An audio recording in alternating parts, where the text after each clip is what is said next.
Salam Bapak Ibu, Saudara dan Saudari, sahabat-sahabat garam dunia yang terkasih. Hari ini gereja merayakan Santo Thomas Rasul. Santo Thomas lahir di Galilea dan dikenal sebagai salah seorang dari ke-12 Rasul Tuhan Yesus. Thomas yang disebut juga Didimus, artinya kembar, adalah seorang nelayan pembantu. Ia diceritakan tidak memiliki perahu sendiri. Hidupnya serba kekurangan. Hal inilah yang membuatnya bersikap selalu hati-hati, pesimis, dan cepat menyangka akan terjadi hal yang buruk atas dirinya. Thomas dikenal berani. Thomas hadir dalam peristiwa pembangkitan Lazarus dan perjamuan malam terakhir. Di antara ke-12 rasul, Thomas dikenal sebagai orang yang tidak mudah percaya akan sesuatu.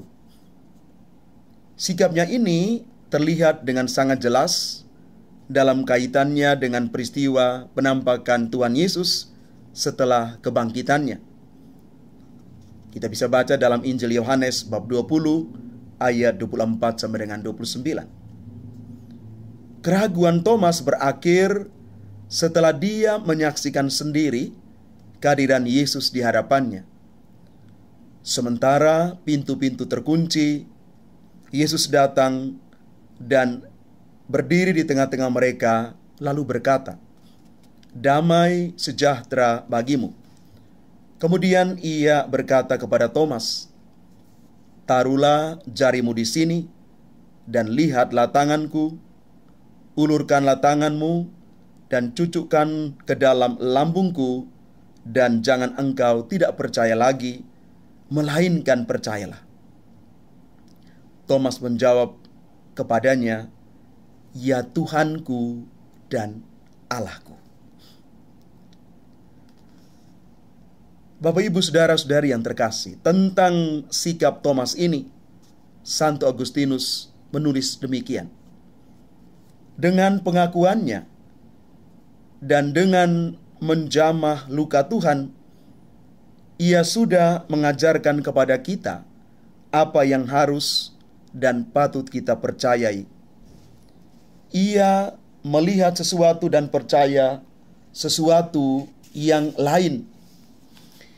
Matanya memandang kemanusiaan Yesus, namun imannya mengakui kealahan Yesus. Sehingga dengan suara penuh gembira, tercampur penyesalan mendalam, ia berseru, "Ya Tuhanku dan Allahku." Dan tentang karya kerasulan Thomas sesudah itu, kitab suci tidak menyebutkan apa-apa lagi. Juga tidak ada sepucuk surat peninggalan Thomas yang sampai kepada kita. Menurut tradisi yang dibeberkan oleh Santo Ambrosius dan Hieronymus, Thomas menyebarkan kabar gembira ke arah timur dengan mengikuti jalan para pedagang, yaitu ke Syria, Armenia, Persia, dan India. Dekat Madras, di kota Malaipur, Thomas menerima mahkota kemartirannya. Orang Kristen India Selatan, lebih-lebih di sepanjang pantai Siro Malabar, percaya bahwa Thomas itu menobatkan Raja Gondapur dan bahwa mereka keturunan orang-orang Kristen abad pertama. Thomas mati ditusuk tombak dan relikuinya masih tetap ada sewaktu makamnya dibuka kembali pada tahun 1523. Bapak Ibu saudara dan saudari yang terkasih, Thomas melihat dengan mata iman, "Ya Tuhanku dan Allahku." Yesus dilihat langsung oleh Thomas dan dia percaya.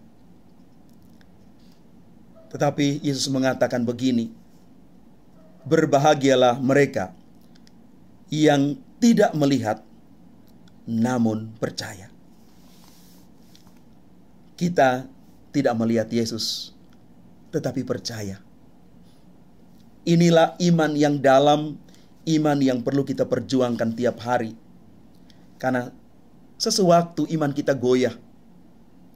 Karena itu mari sekali lagi dengan penuh keyakinan seperti Rasul Thomas, kita mengatakan di dalam setiap doa kita, ya Tuhanku dan Allahku.